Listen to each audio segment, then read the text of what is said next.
അന്നൊക്കെ വീട്ടിൽ എണ്ണം പറഞ്ഞ തെങ്ങുണ്ടായത് കൊണ്ടായിരിക്കണം ഒട്ടുമിക്ക കറികളും നാളികേരം അരച്ചതോ അല്ലെങ്കിൽ നാളികേരം വറുത്തരച്ചതോ ആയിരിക്കും. ഇനി പാരമ്പര്യമായി കിട്ടിയതാണോന്ന് അറിയില്ല, എനിക്കും ആ സ്വഭാവം ഉണ്ടെന്ന് അങ്ങ് കൂട്ടിക്കോളൂ. അപ്പൊ ഞാൻ ഇന്ന് അവതരിപ്പിക്കാൻ പോകുന്ന നമ്മുടെ ഐറ്റം ചക്കക്കുരു വറുത്തരച്ച കറിയാണ്.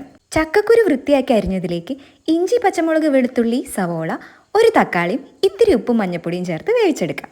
ഇനി ഇത്തിരി പെരിഞ്ജീരകം ചേർത്ത് ചുവക്കനെ വറുത്തെടുത്ത നാളികേരത്തിലേക്ക് ആവശ്യത്തിന് മുളക് പൊടിയും മല്ലിപ്പൊടിയും ചേർത്ത് അരച്ച് നമ്മുടെ കറിയിലേക്ക് അങ്ങ് കൂട്ടിച്ചേർക്കാം. അയ്യോ കുട്ടിയെ, ചക്കക്കുരുവൊക്കെ ഗ്യാസ് അല്ലേ എന്ന് തോന്നുന്നവര് ഇത്തിരി ഇഞ്ചി വെളുത്തുള്ളിയും അധികം അങ്ങോട്ട് ചേർത്തോളൂ, ഒരു ഗ്യാസും ഉണ്ടാവില്ല.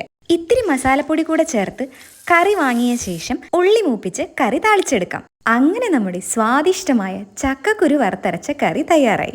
ഇനി പതിവ് പോലെ നല്ല കുത്തിരിച്ചോറ് വിളമ്പി കറിയൊക്കെ ഒഴിച്ച് ഒരു മുട്ട പൊരിച്ചതും ഇത്തിരി മാങ്ങച്ചാറും കൂട്ടി കുഴച്ചൊന്ന് കഴിച്ചു നോക്കാനേ.